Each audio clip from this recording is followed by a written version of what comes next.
Hello everyone, I am Aastha.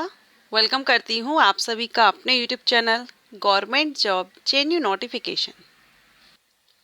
UGC की तरफ से एक के बाद एक न्यू अपडेट यहाँ पर आते जा रहे हैं। कभी असिस्टेंट प्रोफेसर एलिजिबिलिटी को लेकर के, कभी पीएचडी एडमिशन या यूजीसी नेट एग्जामिनेशन को लेकर के, और अभी हाल ही में एक और new regulations admission UG and PG courses में एडमिशन को लेकर के न्यू रेगुलेशंस यहाँ पर यूजीसी की तरफ से जारी कर दिए गए हैं।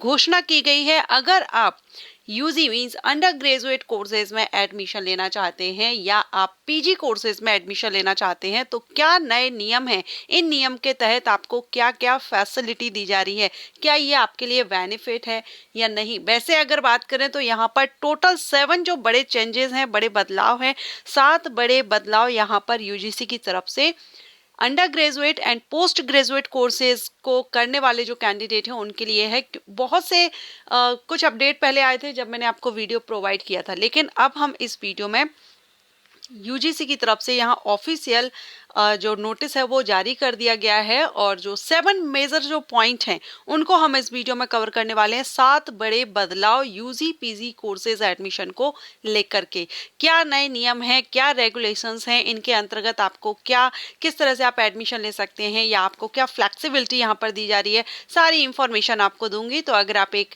स्कूल स्टूडेंट हैं, आपके लिए बहुत ही इंपॉर्टेंट है ये अपडेट, इसके बारे में जानकारी आपको होना जरूरी है, क्योंकि अगर आप एक स्कूल स्टूडेंट है तो आगे चल के आप ग्रेजुएशन में एडमिशन लेंगे। अब ग्रेजुएशन में आपको क्या क्या फैसिलिटी है, क्या नए नियम है जिसके अंतर्गत आपको एडमिशन लेना होगा, तभी आप जो जो रूल्स हैं उसके अकॉर्डिंग ही आप एडमिशन ले सकेंगे, ये जानेंगे। और अगर आप एक कॉलेज स्टूडेंट हैं, अंडर ग्रेजुएट हैं, देन आप पीजी अगर करना चाहते हैं और ऑब्वियसली आप आफ्टर ग्रेजुएशन पीजी में एडमिशन लेना भी चाहेंगे तो पीजी के क्या रूल्स हैं, सारा सब कुछ मैं आपको इस वीडियो में ऑफिशियल नोटिस के थ्रू कवर करेंगे हम। सो अगर आप इंटरेस्टेड हैं, आप स्कूल स्टूडेंट या कॉलेज स्टूडेंट हैं, वीडियो में बने रहिए। सो यहाँ पर आप देख रहे हैं university grant commission and draft UGC, ये ड्राफ्ट है यूजीसी की तरफ से और ये किस रेगुलेशंस के लिए, तो अब वो भी आप यहाँ देख रहे हैं। Minimum standards of instruction for grant of under graduate degree and post graduate degree regulations 2024, ये इस नाम से जाना जाएगा। ठीक है। सो अब आगे इन फ्यूचर जब भी आप कोर्सेज करना चाहेंगे, यूजी या पीजी में एडमिशन लेना चाहते हैं, तो इन रेगुलेशंस को आप एक बार ध्यान से जरूर समझ लीजिए। इसी के अकॉर्डिंग अब आप अपनी ग्रेजुएशन में जो भी एडमिशन लेंगे पीजी में या ग्रेजुएशन में, या आप छोड़ना चाहते हैं या फिर से एडमिशन लेना चाहते हैं, कोर्सेज चेंज करना चाहते हैं, तो क्या रूल है इन सबको लेकर के हम जो मेन पॉइंट है 7, मैंने आपको पहले बताया इस वीडियो में हम मेजर जो 7 चेंजेस हैं उनको कवर कर रहे हैं। बाकी एक एक करके मैं आपको सारी इंफॉर्मेशन दूंगी, इस नोटिस के सारे पॉइंट्स क्लियर करूंगी। अभी हम जो 7 बड़े बदलाव किए गए हैं उनको देखेंगे। तो एलिजिबिलिटी क्या रहेगी under graduate and post graduate courses में एडमिशन लेने के लिए। तो सबसे पहले तो आप ये देख लीजिए, student who has passed level 4 या class 12 schooling either through formal schooling या ओपन स्कूल सिस्टम। आप नॉर्मल जो कंटिन्यू आप अपने स्कूल की पढ़ाई कर रहे हैं, रेगुलर स्टूडेंट हैं, आप ऐसे हो, या आपने इसको ओपन स्कूल सिस्टम से आपने 12th किया हुआ हो, या इनके इक्विवेलेंट जो कोर्सेज रहते हैं, गवर्नमेंट ने 12th एग्जामिनेशन या 12th क्लास के इक्विवेलेंट कुछ कोर्सेज को रखा है।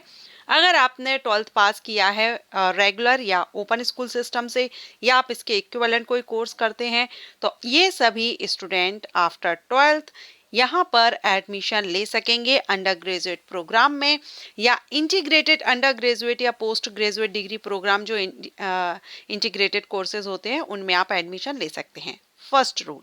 ठीक है। सेकेंड रूल जो यहाँ पर दिया गया है, irrespective of the disciplines taken by a student in class 12th schooling, a student is eligible for admission in any discipline. ये बहुत ही इंपॉर्टेंट पॉइंट है आप सभी के लिए, क्योंकि कई बार ऐसा होता है कि स्टूडेंट स्कूल लेवल पर जो 11th में हम जब सब्जेक्ट चूज करते हैं तो अपने फ्रेंड्स के साथ मिलके या फैमिली के अकॉर्डिंग जो भी हम सब्जेक्ट अगर चूज कर लेते हैं, लेकिन बाद में अगर आपको लगता है कि नहीं मुझे ये सब्जेक्ट नहीं, मेरा इंटरेस्ट किसी अदर सब्जेक्ट में है, तो अब आप यहाँ पर, पहले क्या होता था कि आपने 11th 12th में जो सब्जेक्ट लिया है उसी से कुछ कोर्सेज थे जो एनी स्ट्रीम स्टूडेंट के लिए थे, बट बहुत से ऐसे कोर्सेज थे जो आप नहीं कर पाते थे, आप अपनी 11th-12th की जो सब्जेक्ट थे उन्हीं में से, उन्हीं के अकॉर्डिंग आपको आगे अपना ग्रेजुएशन में चूज करना होता था। लेकिन अब यहाँ पर ये बोल दिया गया है कि आपने अपना 12th लेवल पर किसी भी सब्जेक्ट को चूज किया हो, किसी भी सब्जेक्ट से आपने किसी भी डिसिप्लिन को आपने लिया हुआ हो, लेकिन for admission in any discipline of UG program, आप अंडर ग्रेजुएट प्रोग्राम में किसी भी डिसिप्लिन में एडमिशन ले सकते हैं। अगर आपने साइंस से किया है लेकिन आप कॉमर्स में जाना चाहते हैं तो ग्रेजुएशन में आप कॉमर्स भी ले सकते हैं। ठीक है, a student is eligible for admission in any discipline of UG program if the student qualifies the national level or university level entrance examination in the discipline of UG program। इसके लिए क्या है, आपको एक एंट्रेंस एग्जाम देना होगा और आप उस एंट्रेंस एग्जाम को अगर दे लेते हैं, क्लियर कर लेते हैं, तो आप अपने चॉइस के अकॉर्डिंग किसी भी यूजी कोर्सेज में एडमिशन ले सकेंगे। ओके, सो सेकंड पॉइंट आप सभी के लिए बहुत इंपॉर्टेंट है, ये बहुत अच्छा है क्योंकि ऐसे में कैंडिडेट क्या है 11th-12th में जब कोई कोर्स कोई सब्जेक्ट चूज कर लेते थे, उसके बाद अगर वो ग्रेजुएशन या पीजी या बाद में होता है, कई बार हमको लगता है कि नहीं हमको इस फील्ड में जाना है, तब सब्जेक्ट के कारण बहुत से कैंडिडेट या बहुत से स्टूडेंट वहाँ पर रुक जाते थे, वो अपना करियर किसी और फील्ड में जाना चाहते हैं लेकिन नहीं जा पाते थे। तो ये फ्लेक्सिबिलिटी यहाँ पर दे दी गई है और ये बहुत ही अच्छा पॉइंट मुझे ये लगा। इसमें आप 12th में किसी भी सब्जेक्ट, आप कोई भी सब्जेक्ट आपका रहा हो 11th-12th में, अगर आप ग्रेजुएशन में किसी अदर फील्ड को चूज करना चाहते हैं, किसी अदर कोर्स को करना चाहते हैं, यूजी हो या पीजी हो, ठीक है, पीजी में भी आप किसी भी अदर सब्जेक्ट को चूज कर सकते हैं। ग्रेजुएशन आपने किसी भी सब्जेक्ट से किया हो, आप पीजी में भी चूज कर सकते हैं। लेकिन बस इसके लिए क्या होगा कि आपको एक एंट्रेंस एग्जाम देना होगा यूनिवर्सिटी लेवल पर या नेशनल लेवल पर। अब ये डिपेंड करता है आप किस कोर्स को करना चाह रहे हैं, किस फील्ड में आप जाना चाह रहे हैं। अगर आप उस फील्ड में नेशनल लेवल का कोई एंट्रेंस एग्जाम है और आप उसके थ्रू उस फील्ड को चूज कर रहे हैं, उस कोर्स को चूज कर रहे हैं, तो आप नेशनल लेवल का एग्जाम देंगे। और अगर यूनिवर्सिटी लेवल पर आप किसी कोर्स को कर रहे हैं तो यूनिवर्सिटी अपने लेवल पर एक एंट्रेंस एग्जाम कंडक्ट कराती है, तो वो एग्जाम आपको, मीन्स दोनों में से कोई एक एग्जाम आपको देना होगा। ये आपको क्लियर करना होगा कि हाँ आप जिस फील्ड में जा रहे हैं वो आप क्वालिफाई अगर कर लेते हैं एंट्रेंस एग्जाम, तो आप अपनी चॉइस के अकॉर्डिंग उस कोर्स को चूज कर सकते हैं, भले ही पीछे आपका कोई भी सब्जेक्ट रहा हो। तो ये बहुत ही अच्छा पॉइंट है, मुझे बहुत अच्छा लगा ये। इसके बाद थर्ड आप देख रहे हैं, student shall be eligible for admission to a post graduate degree program if she has pass 3 year under graduate degree या 4 year under graduate degree with honours, ठीक है, विथ रिसर्च। ये यहाँ पर आपका लेवल बता दिया गया है, level 5.5 a total of 120 credits and level 6 का टोटल 160 क्रेडिट। इसके बाद है इरेस्पेक्टिव ऑफ द मेजर और minor discipline taken by a student in a UG programme, a student is eligible for admission in any discipline of PG programme if the student qualifies for the national level या university level entrance examination in the discipline of PG programme. So ये वही rule है जो अभी हमने ऊपर under graduate के लिए देखा था, वो यहाँ पर पीजी के लिए बता दिया गया है कि अगर आप अंडर ग्रेजुएशन किसी सब्जेक्ट से कर रहे हैं और पीजी आप अदर फील्ड से करना चाहते हैं, अदर सब्जेक्ट से करना चाहते हैं, तो फिर आप यहाँ पर एक नेशनल लेवल या यूनिवर्सिटी लेवल का आपको एग्जाम देना होगा, उसके बाद आप कर सकेंगे। नेक्स्ट है depending upon the academic and physical facilities available in the institutions the university may admit a certain number of students directly to the second year level, 5th and 3rd year, 4th year of an undergraduate program and 2nd year of a postgraduate degree program in accordance to the entry and exit provisions given in the National Credit Framework।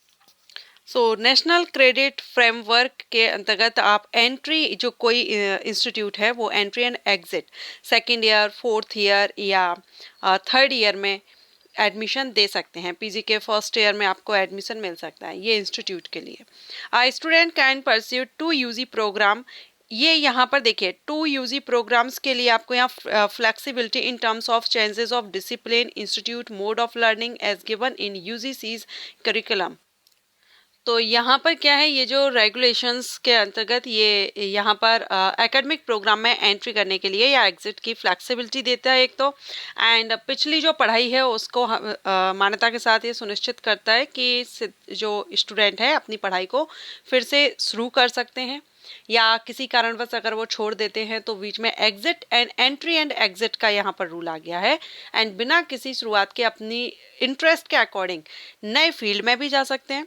इसके अलावा जो student रहेंगे उनके पास एक से ज़्यादा यानी एक साथ 2 यूजी या पीजी प्रोग्राम को आगे बढ़ाने का भी ऑप्शन आपके पास रहेगा, जिससे इनके एकेडमिक हॉरिजॉन में का और ज़्यादा विस्तार होगा।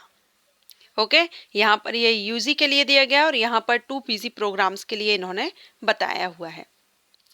एंड किसी स्पेशल सब्जेक्ट में अगर आप डिग्री लेना चाहते हैं तो इसमें क्या है, स्टूडेंट को अपने सब्जेक्ट्स का जो हमने अभी क्रेडिट देखा था जो पॉइंट्स में, इसमें अपने कुल क्रेडिट का कम से कम 50% आपको पूरा करना होगा उस सब्जेक्ट में जिसमें आप आगे अपना ग्रेजुएशन करना चाहते हैं। ठीक है, बाकी आपका क्रेडिट स्किल बेस्ड कोर्सेज या जो अदर डिसिप्लिन के सब्जेक्ट रहेंगे अलॉट किए जा सकते हैं। ये क्रेडिट स्ट्रक्चर ज़्यादा हॉलिस्टिक एजुकेशन एक्सपीरियंस को बढ़ावा देती है और इससे स्टूडेंट को उनके पढ़ाई के जो मेन फील्ड है मुख्य क्षेत्र से परे अलग स्किल एंड नॉलेज प्राप्त करने की यहाँ पर आपको एक तरह से परमिशन मिलती है। तो आप अलग अलग फील्ड में जाकर, पहले क्या है कि साइंस अगर सब्जेक्ट ले लिया तो आपको साइंस फील्ड में ही जाना है, तो अब यहाँ पर फ्लेक्सिबिलिटी दे दी गई है। तो ये मेजर 7 पॉइंट हैं, बदलाव हैं जो अभी यूजीसी की तरफ से आप देख ही रहे हैं। यहाँ पर लेटेस्ट अभी आया हुआ है रेगुलेशंस और ये मान्य हो जाएगा जैसे ही ये गैजेट में आएगा, तो ये सारे रूल्स यहाँ पर लागू हो जाएंगे। तो अभी हमने ये 7 पॉइंट्स को कवर किए हैं। 11 फेजेस का ये पीडीएफ है, मैं आपको एक एक करके और भी वीडियोस आपको प्रोवाइड करूँगी इससे रिलेटेड। सो अगर आप इस तरह की अपडेट चाहते हैं वीडियो को लाइक एंड शेयर कीजिएगा और चैनल को सब्सक्राइब करके रखिएगा। Thanks for watching.